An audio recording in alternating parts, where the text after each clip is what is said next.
Welcome to the Brainstorm episode 73, first episode of the year, kicking it off, talking about macro and SpaceX. So macro and out of this world.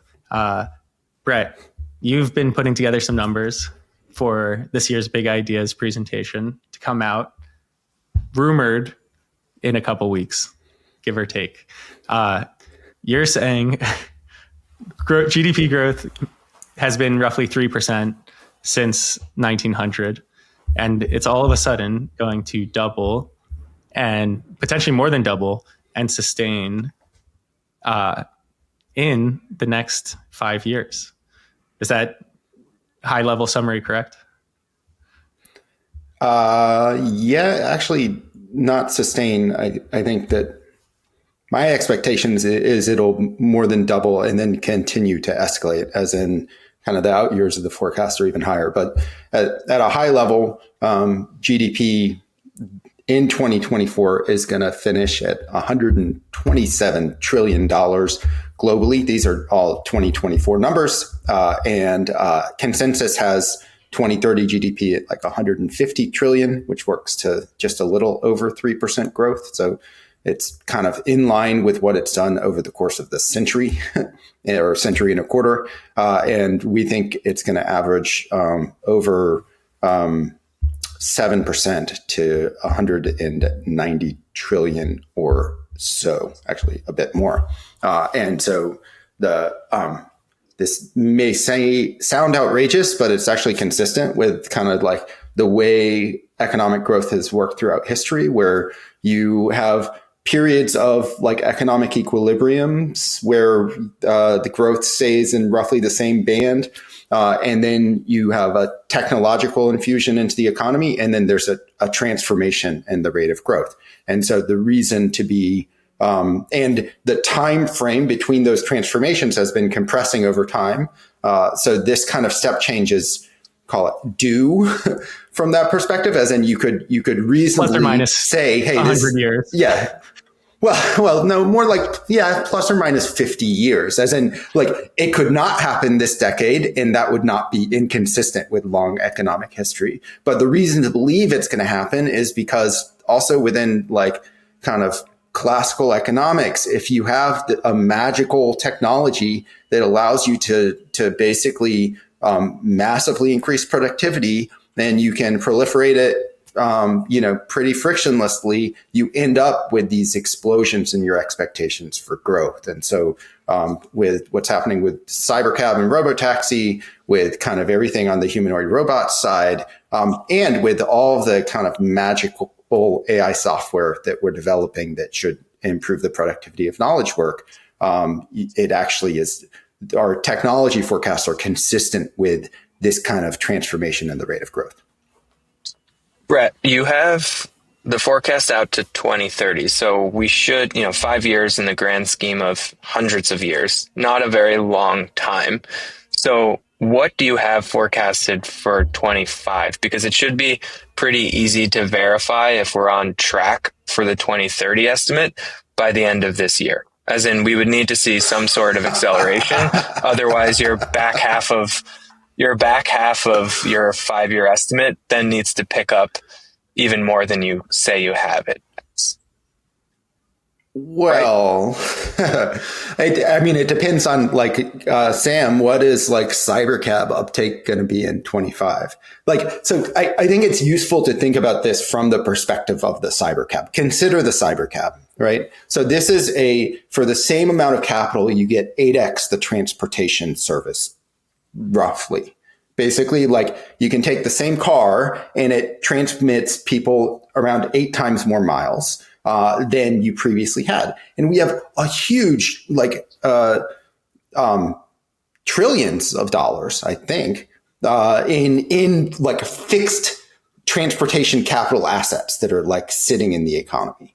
Right. And so what should happen with the cybercab, with Robotaxi, is it enters the marketplace. You get this huge labor savings from people no longer having to mechanically pilot the vehicles. And in that circumstance, those labor savings are they're not labor that was previously like accounted for in GDP accounting, as in we don't count the wages that I should be getting for driving myself around, right? And so, but it does mean that there should be a lot of latent demand for this. Consumers are willing to spend, a small amount of money to save kind of like a much bigger savings in terms of their wages. And so net, you not only should each cybercab be massively economically productive as it increases economic production, but also we think very cash flow generative to Tesla. And so then Tesla is not going to take that money and stick it in its pocket. It's going to take that money and reinvest in the production of more cybercabs. And so you end up, as the productivity generating technology infiltrates the market, it actually creates the capital that you can invest in more of these productivity generating innovations. And so kind of like the math, but like imagine Cybercab launches instead of, we think it's going to commercialize in 2025. Imagine it commercializes in 2027. That would result in a very different like economic growth trajectory. But because the production function explodes, you would still end up at a really meaningful inflection by the time you get to 2030. We're talking global here. So yes, the way I'll start this line of questioning is, okay, it's been roughly 3% since 1900. A lot of impressive magical technology things have happened in that time frame. I'm thinking mainly, computers, internet, all of that. Why didn't that change the trajectory? Well, part of it is actually, it's like a GDP accounting problem, as in there's some technologies that enter the market and they create consumer surplus that doesn't get measured as like economic production. And as you stated, the internet has definitely made people able to access information more quickly, for example. But what is like the net economic productivity of Google relative to the yellow pages or the library before? It's not like actually captured in the accounting statistics that well. It feeds through in terms of Google's profit, but Google is like as profitable as the yellow page companies that they pretty much killed were. Like, so there's like there's some stuff that, or another example is like, you can listen to any album in the world, for like at any time now. That's clearly consumer surplus. It's clearly useful. Clearly we're consuming, like the music that we get is more productive, but it doesn't show up in the GDP statistics at all. And so there's, I think, a certain class of goods that are more, call it vulnerable to that, like where kind of the measure of GDP diverges from the measure of like the actual like output we're getting out. And those are mostly in the digital non-physical realm. The reason I have faith in but both of the things you just said that we're looking forward to are physical. So in 5 years' time, we shouldn't be saying, oh, it's consumer surplus that you can get everywhere and that you don't actually need to go to a factory, because those are much more physical activities than Exactly. So the translation, like the fact that AI is translating into real world, like atoms rather than bits services, means that the GDP statistics should capture them. I think, like literally, if I take the robot forecast and the robotaxi forecast, that's enough to get kind of this GDP inflection that we're anticipating. And I'm ignoring like all of the knowledge worker productivity boost that we think we get from AI software. As in, I don't need that in order to hit this change in trajectory. And there's a reason that like Elon, sounding like a maniac, says that, well, what does money even mean once we have humanoid robots? It's because like once you have like this system that can then create itself, like, not only does the cost to produce kind of like physical objects, collapse. But like you can use those robots to create more robots. Like you basically can physically capitalize the economy much more efficiently than you previously could. And so you end up with this explosion in production that will get measured. Like I think that it's harder to ignore, call it. Do you think go on. Oh, I was going to say, do you think it's global enough that this is really going to do that? Or is this going to kind of be like energy charts where it's like, coal's plummeting while everything else is taking off. So there's actually not a change here, right? Where it's like, Europe collapses because they don't want too many people clicked accept cookies, and it destroyed their economy. And then it's like, this is happening in the US and Asia. And so it's actually all, end of the day, we're still chugging along at 3%. I mean, again, the reason this is the forecast is because I think it's going to happen. If you look at kind of the way we've done Robotaxi, it takes into account some of those geographic frictions. I think that Europe, maybe consigning itself to the dustbin of economic history here, and like they may deny their citizenry like access to all of these technologies, and so there's already been a macroeconomic divergence between the U.S. and Europe, and you could see that continue, and you could see that could become self-reinforcing in a way where it's like, AI companies are already delaying their launch of tooling into Europe because they're like, it's kind of a pain to navigate the regulatory state, and there's a lot of liability there, which then means that kind of the European population don't have access to those tools, which then means that they're less productive, which then means that on a relative purchasing power basis, they're like less attractive as a market. And so it really could become an area that is just not well served by kind of modern technology. And that, would probably be bad for the, basically the consumer health and happiness in Europe, but not necessarily impactful on kind of like the overall macroeconomic forecast. I think the US market itself, like there's so much productivity potential here that can drive a lot of kind of the incremental. And it's possible that the rest of the world effectively disappoints.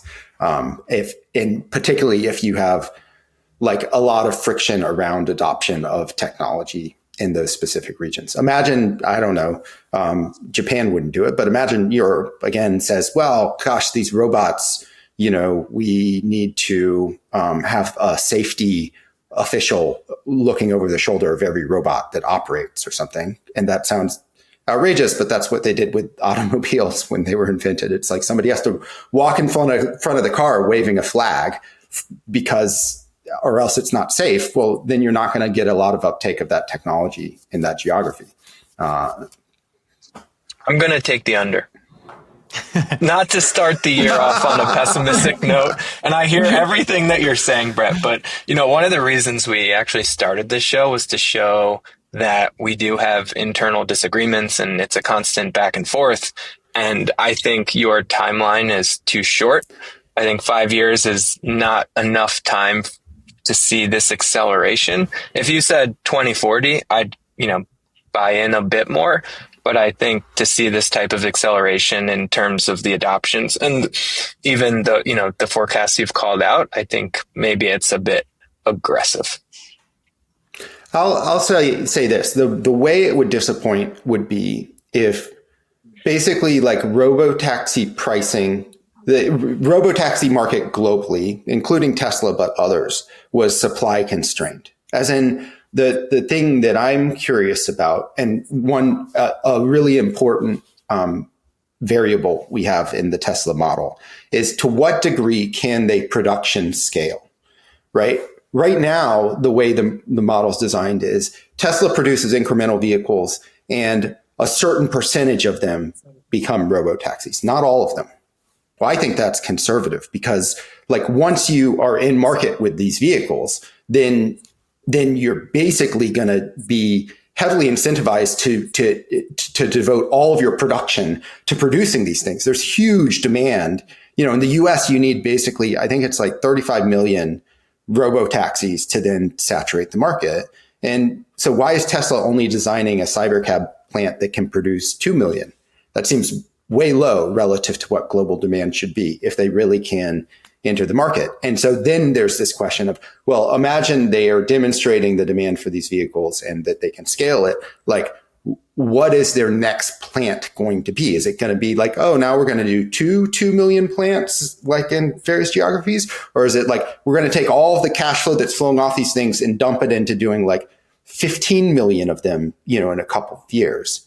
If they do that, then you like ride down the price elasticity curve and you really can, like, it's almost like Tesla and its production could service the whole market. If they, either don't do that or they can't do that because there are, as Sam knows, like their ability to like copy and paste factories is not quite as easy as, they would like it to be. Then you need other players to step in with the manufacturing chops to produce enough cybercabs or robotaxis to like meet all of the global pockets of demand. And so then that kind of like physical friction could push out the scaling of it. But just to actually offer a caveat here, when I looked at the medium-term forecast from the forecasting agencies last year, they were forecasting continued economic decay even over the course of the back half of this decade. So net, the medium-term forecast is already moving up for the forecasting agencies. So there is some recognition that, hey, we thought that kind of basically labor declines and stuff would just cause economic decay. That, well, there's something else going on here. There's some kind of pulse of productivity that's entering the economy. I think, basically it's just going to continue and it's going to build on itself is what should happen technologically. And so I agree that like, you can't say that there is like, this is the exact point the inflection is going to happen. But what I can say with some assurance is that like the technologies that are delivering this productivity are actually so cash flow lucrative for the companies that are producing them, that it actually will fund its own kind of investment, which is, an interesting, typically what happens is actually you need a lot of labor input also to keep building. But then labor kind of digs in its heels and it's like, actually, we want a bigger share of this against capital of the profits. And so then that produces a lot of scale and friction. Here, because it's just capital begetting capital, it can happen more quickly. Yeah. Although I feel like normally that the labor issues come when the pie is shrinking as opposed to when it's growing. No. Like, look at the automotive industry in the U.S. It was still growing very quickly when labor began to like in the 50s, which is, I think, when kind of labor really began to pick up. That sounds right?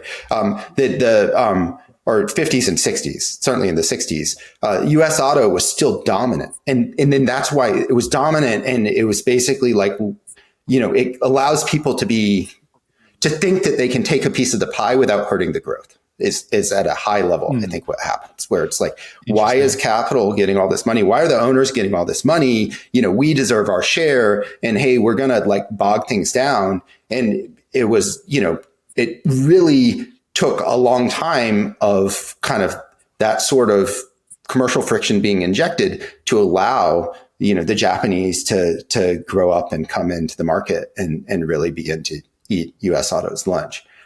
So unless now, if the robots turn around and say, hey, we want more of this for ourselves, that could be problematic. So, if they, instead of like, if for those enterprising people out there, you could be a union organizer for capital equipment. Yes, exactly. That might pose an issue. So maybe we'll end it like this. Nick, what is your confidence interval in it being less than, what's the exact number, Brett, in 2030? This way we can, this will live forever on the internet. 190 trillion in 2024 dollars, 2030. GDP. Right. And we've Consensus all agreed is 150. We're not saying GDP is measured wrong in 2030. confidence interval will be under the 190. Yeah. I would put it above 85%. All right. I think what you really said, don't Brett, believe about me. not being... You don't even believe our technology forecasts. No, I don't believe that we can, like you said, accurately predict when inflections will happen. So my bet is it might be later than you have it built into the model. I agree that it might be later, but I think you're not giving. Yeah, so then you miss us maybe enough by a credit couple. with 85 trillion. You're diluting the short brevity here that we could have. Brett, what's your confidence interval that it'll be greater than that? That it'll be greater than that? 50%. No, that'll fine. You can say that'll be exactly that number or greater. But it's not going to be exactly that number. As in, there's a distribution of future possibilities here. This is the midpoint of the distribution. So you're saying it's under 50%. I'm setting the over under at 190 trillion. That's the way to think about 50%. it. Yeah. There you have it. All right. And Sam, you don't get off the hook that easily. What do you mean? I'm here facilitating conversation. No. This is a new show. It's 2025. We all make predictions now. All right. I'm going under as well. Wow. But confidence interval? Be truthful. Interval,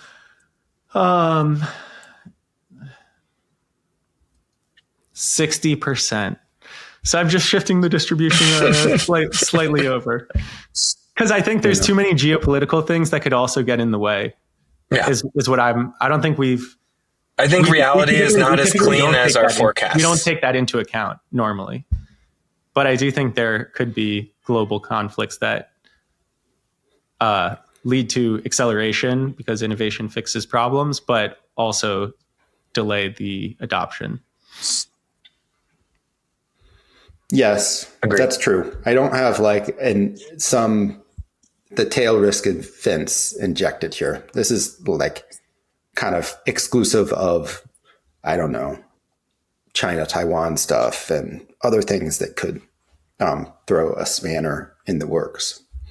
On the other hand, if the U.S. went into a truly war production footing, that would be, I don't know, an interesting GDP exercise. Well, wouldn't that just shift? It doesn't necessarily mean it grows. It just shifts at for a certain period.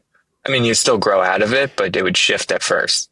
You pull from one to add to another. We were looking at this with respect to kind of like the eVTOL companies and drone companies too, right? Because it's right now, the US is not so good at making planes. Or even, the globe isn't so good at doing them. China's very good at making drones. But so it's how quickly could a Archer or a Joby ramp production? And it's you can look at what's reasonable with recent historic norms, or you could look at if there was a wartime need, right? And Archer just struck this deal with Anduril for, more defense purposes.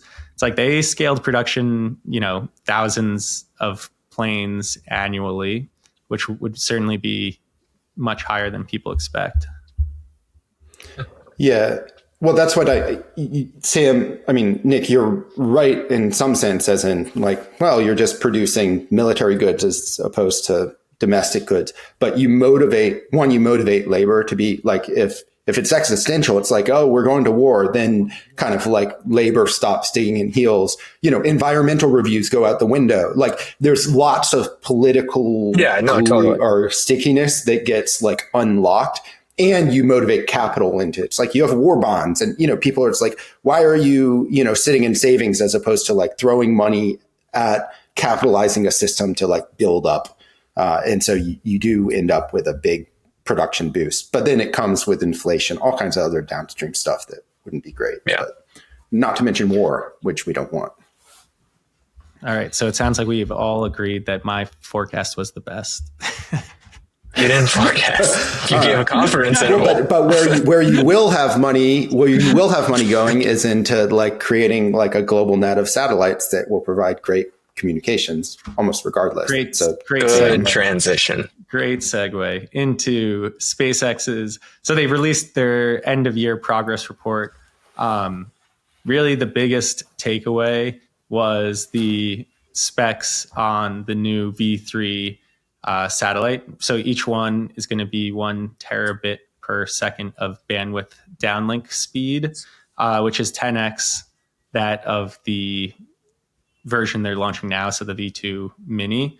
And it means that, on a Starship launch, given it has greater volume as well, it'll be 20x the bandwidth to space with each Starship launch relative to the Falcon 9 launches now with the V2 satellite. I think more than anything that I was impressed about is, this really does follow the Wright's Law curve that we published, I think 2 or 3 years ago. And so it's like if you go to 2004, the cost of satellite bandwidth in orbit was $300 million per gigabit per second in orbit. At that time, we estimated that a Starlink Falcon 9 would be around $40,000 per gigabit per second. So that alone, right, in that, 20-ish, 15 to 20-ish year time frame is a 7,500 fold decrease. So remarkable in and of itself. And, all of this to say, it's not stopping with Falcon 9. This is continuing on, likely getting down to the $1,000 per gigabit per second with the V3 and Starship. And of course, there's no reason to think that V3 is final. Starship iterations keep getting better. But what does the $1,000 per gigabit per second mean? It means that, if you look at what a average user requires and you take into the account that, these companies tend to oversubscribe because not everyone's online streaming from all of their devices at exactly the same time anyway. It's like each subscriber of Starlink could pay $5, and that would cover the capital cost of the rocket launch and the satellite itself for the service. And that's just a one-time fee. So that's pretty remarkable. Wait, so I have a question about that. But that's assuming that like I have kind of these people sitting equidistant around the Earth, right? Or is that accounting for the fact that there's like giant oceans in the way? All I'm doing, the basic math here is to say, okay, it's like the average person uses, or what does the average person require is, I don't know, we'll say like 100 megabit per second internet, right? So that would be 10 people per 1 gigabit. But then you're saying, okay, maybe we oversubscribe this by like 20. So it's like for each gigabit, you're having 200 people subscribed. So it's not making an assumption on density. Yeah, I guess what I'm saying is like we loft up 1,000 gigabits per second, right? But a large portion of those gigabits is wasted beaming down to the ocean. So, or beaming down to Antarctica or something, which is great for researchers in Antarctica. You go from having the worst internet in the world to probably having the best internet in the world in Antarctica with Starlink, because you have basically an entire satellite to yourself to maybe not best in the world, but very good. But the net math is like, gosh, this is incredibly inexpensive connectivity from anywhere. Right. Right. I think terrestrial telcos should have read this and said, maybe we should reconsider some of our plans here. It's certainly a hugely impressive stat to come out. I feel like SpaceX continues to surprise us on the upside with what they're able to do from a technical aspect. Any final thoughts there, Brett or Nick? Well, I mean, I guess I was not expecting. To me, it seemed natural that a ground-based system would always be like a superior economic model relative to satellite-based connectivity, barring kind of niche cases where it's like rural area where like, well, you can't build a cell tower just for one person living out in Alaska. And so then therefore you don't build it. And so then that person is onboarded by Starlink. But my assumption was it would fill in kind of these pockets. And then even the T-Mobile plan that offers like unlimited connectivity, that would be a small fraction of use and kind of then therefore command a small fraction of the economics. But it seems like actually the direction they're going is they could compete more directly head to head in more areas and like more suburban areas and with kind of the cellular networks, and that, you know, these guys with their distributed towers are actually maybe in a fair amount more peril than at least we had modeled really or anticipated. What is the ongoing maintenance costs for SpaceX and Starlink? As in, you have to continually relaunch satellites as they fall to Earth. Is that factored in here? Well, so that's like the $5 that I cited, it's like you would charge that every 5 years as satellites fall out of the sky.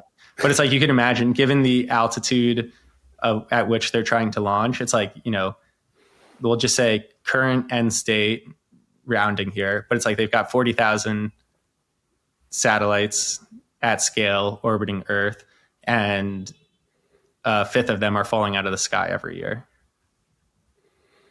And so it's like, you know, this is another aspect that we talk about. It's like Starship could launch every, I think the number we have is like every 3.5 days, just to keep a constellation of that scale at full capacity. But there's no 40,000 is actually arbitrarily potentially low, right? Like, well, why not do 200,000? Well, it depends what the FCC and will ultimately allow, right? It'll be a legal battle, I think, more than anything.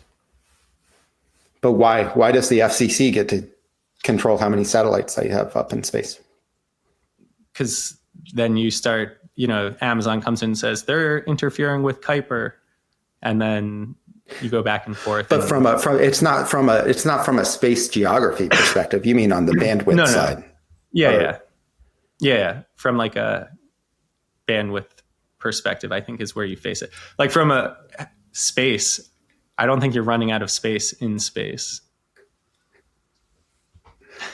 Right. Plenty of real estate up there. Exactly. All right. Well, this is a fun start to the year. We've got grand aspirations and a battle over the suburbs and who will connect you there. So, I mean, actually, tuned. You know, circle back in 5 years. Wait, just as a last weird point, but suburban life could get like bizarrely a lot better here. As in, robotaxis, you know, cities have pretty good transportation networks already. Like you already have like, I mean, good but expensive taxi service. You have like much better mass transit. But suburbs, kind of one of the really bad parts about the suburbs is you spend all your time commuting around in cars to all these centers of commerce that are designed to accommodate mostly the parking of the cars. And so kind of like the centers of commerce are also, you know, these boxes and seas of parking spots. And, you know, you have, I don't know, like weird connectivity stuff. And like suburbs could become the place to be where you can get driven around and kind of like the commercial pockets could become much more interesting because you can agglomerate people in these inexpensive robo-taxis like more efficiently. And by the way, like your internet will be better and cheaper than you get it in the city. So it's kind of an interesting. We'll take the over on that. I agree with you there, Brett.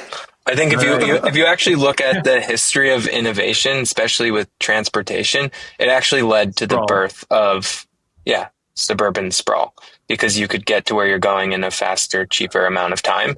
And so if that's all continuing down that cost curve, there's no reason people won't continue to move outside of cities, or cities won't just get larger by nature. Yeah. Yeah. And it's kind of like your workday becomes you're spending 2 hours working in the cybercab on the way to like the lunch meeting you have, and then 2 hours back in the cybercab still working on the way back. That's right. Remote work isn't allowed, but in transit work becomes the norm. Yeah. And then you just show up. You show up for the 1 hour meeting in person. You say, "Okay." Yeah, I'm going back to my office now, and it's taking me back home. And it's Starlink connected. That's the way I, maintain connectivity along the way. Sometimes. All right. Thank you, everyone. There you go. Move to the suburbs, get a Starlink and a Robotaxi. live the new American dream.